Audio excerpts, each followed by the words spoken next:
Hello' everyone, সকলোকে মোৰ নতুন এটা ব্লগলৈ স্বাগতম জনাইছোঁ।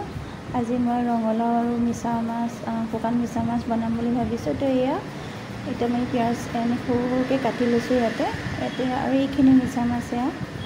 মিছা মাছখিনি আপোনালোকে গৰম পানীত ধুই ল'ব ধুনীয়াকৈ, কাৰণ বাহিৰত বহুত নিমখ আৰু ধূলি বালি লাগি থাকে। আৰু ইয়াতে মই জলকীয়া গুড়া, জিৰা গুড়া, ৰং গুড়া এনেকৈ আৰু অকণমান গৰম মছলা দি দিছোঁ।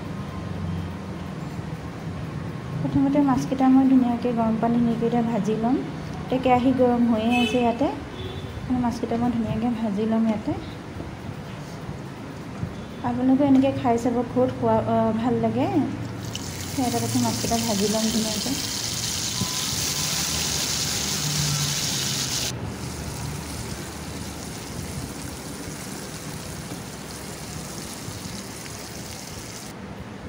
চাওক কি ধুনীয়া ৰঙচুৱা হৈ গৈছেগৈ। আৰু ইয়াৰ তেলতে মই এতিয়া কাটি থোৱা পিঁয়াজ, তেজপাত, শুকান জলকীয়া আৰু পিঁয়াজ আৰু নহৰু কেইটাকে কুটি দিছোঁ। মই আদা নহৰু খুন্দি দিয়া নাই।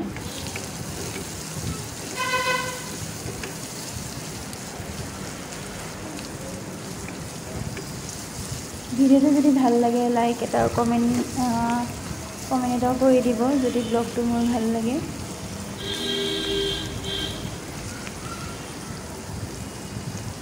পিঁয়াজখিনি মই ধুনীয়াকৈ ভাজি লৈছোঁ ৰঙচুৱা কৰি পেলাই। ইয়াতে মাছকেইটা পেলাই দিছোঁ, দি কেনে ধুনীয়াকৈ লৰাই আছোঁ।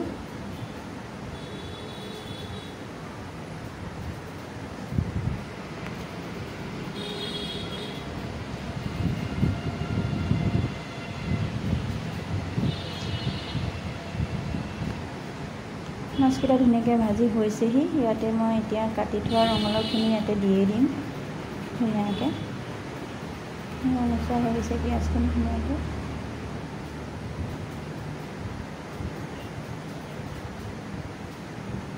এতিয়া আদা নহৰু ধুনীয়াকৈ খুন্দি দিব পাৰে, কিন্তু মই দিয়া নাই। আৰু কাটি থোৱা ৰঙালাওখিনি এতিয়া মই ইয়াতে দি দিম।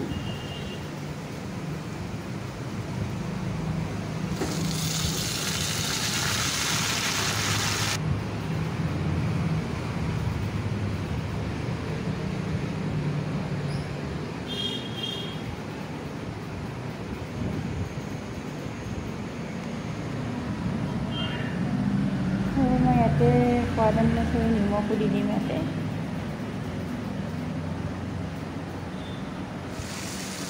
দি দিছোঁ সোৱাদ অনুসৰি নিমখ। আৰু এইখিনি মছলাকণ ইয়াতে মই দি দিছোঁ। ইয়াতে জিৰা গুড়া, হালধি, জলকীয়া গুড়া, গৰম মছলা আৰু ইমান তেনেকৈ আৰু বেলেগ একো দিয়া নাই।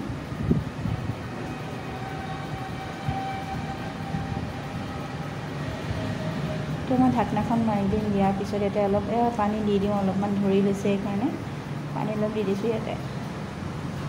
দি কিনে অলপ ঢাকনাখন মাৰি উতলিবলৈ দিম।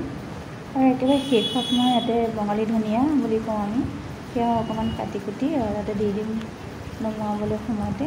খাবলৈ খুব ভাল লাগে তেনেকুৱা ধনিয়া। আপোনালোকে খাই চাব, এনেকৈ বনাই পেলাই খুব ভাল লাগে খাই। এতিয়া মই ঢাকনাখন লগাই দিম ইয়াতে। একেবাৰে শেষত মই কাটি থোৱা বঙালী ধনিয়া আমি কওঁ তেনেকৈ দি দিছোঁ ইয়াতে। দিবও পাৰে নিদিবও পাৰে, খাই ভাল লাগে কাৰণে দিছোঁ, গোন্ধটো ভাল লাগে। হৈয়ে গৈছে প্ৰায় মোৰ। আজিলৈ ভিডিঅ'টো মোৰ ইমানেই আছিলে। ভাল লাগিলে লাইক এটা কমেণ্ট এটাও কৰি দিব।